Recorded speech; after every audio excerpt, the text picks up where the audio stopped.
Inawezekanaje watu wawili wamepata mshahara unaofanana kila mwezi, lakini baada ya miaka 5 mmoja awe ana nyumba, biashara na akiba, wakati mwingine bado anahangaika na madeni? Tofauti kubwa kati yao ni nidhamu ya fedha.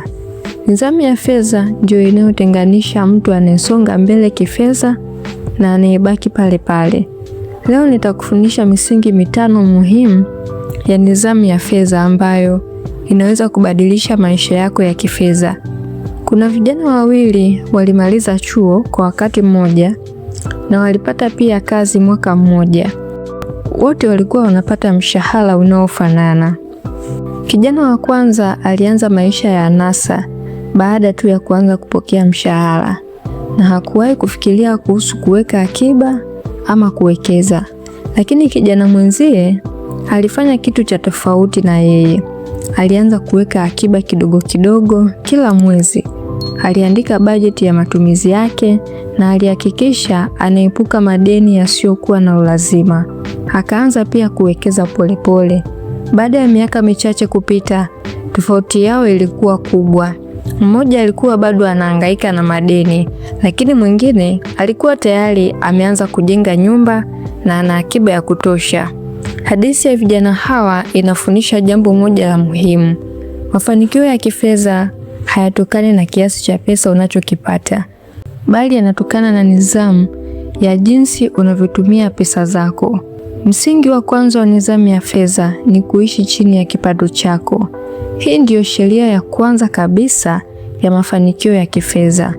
Watu wengi wana matatizo makubwa ya kifedha, sio kwa sababu hawapati pesa, bali ni kwa sababu wanatumia pesa zaidi ya kipato chao. Ukiishi chini ya kipato chako, utaepuka madeni ambayo hayana ulazima na utakuwa na nafasi ya kuweka akiba na uwezo mzuri na mkubwa wa kuwekeza. Usiruhusu maisha yako yaonekane ya kitajiri kuliko uwezo wako wa kifedha ulionao. Msingi wa pili ni kuandika bajeti ya matumizi yako. Pesa isiyokuwa na ramani hupotea haraka. Bajeti ni kama ramani ya fedha zako.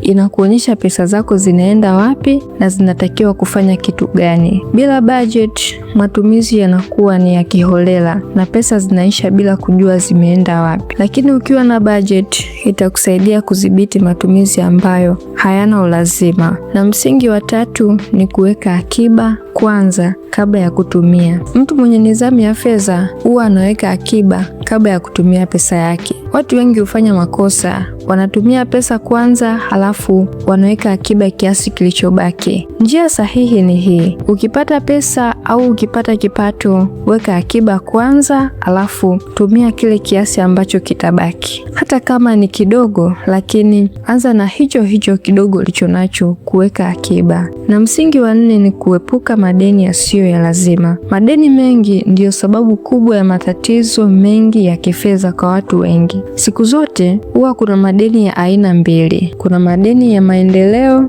na madeni ya starehe. Madeni ya starehe mara nyingi yanapunguza kipato chako na kuongeza msongo wa mawazo. Nidhamu ya fedha inamaanisha ni kujizuia hata kama unatamani kitu. Msingi wa 5 ni kuwekeza. Kuweka akiba ya pesa peke yake haitoshi. Ili kukua kifedha, lazima pesa zako zikufanyie kazi. Uwekezaji unaweza kuwa ni uwekezaji kwenye biashara, kwenye ardhi, kilimo, hisa na miradi mingine yenye faida. Hata uwekezaji mdogo ukifanywa kwa muda mrefu unaweza kuleta matokeo makubwa. Kama utaishi chini ya kipato chako, utaandika budget, utaweka akiba, utawekeza na kuepuka madeni yasiyo ya lazima, basi hatua kwa hatua utaanza kuona mabadiliko makubwa kwenye maisha yako ya kifedha. Mafanikio ya kifedha sio tukio la ghafla linaloshuka kama mvua. Ni matokeo ya maamuzi madogo yanayofanywa kwa kurudiwa kila siku. Anza sasa. Hili ni darasa la biashara na ujasiriamali. Asante.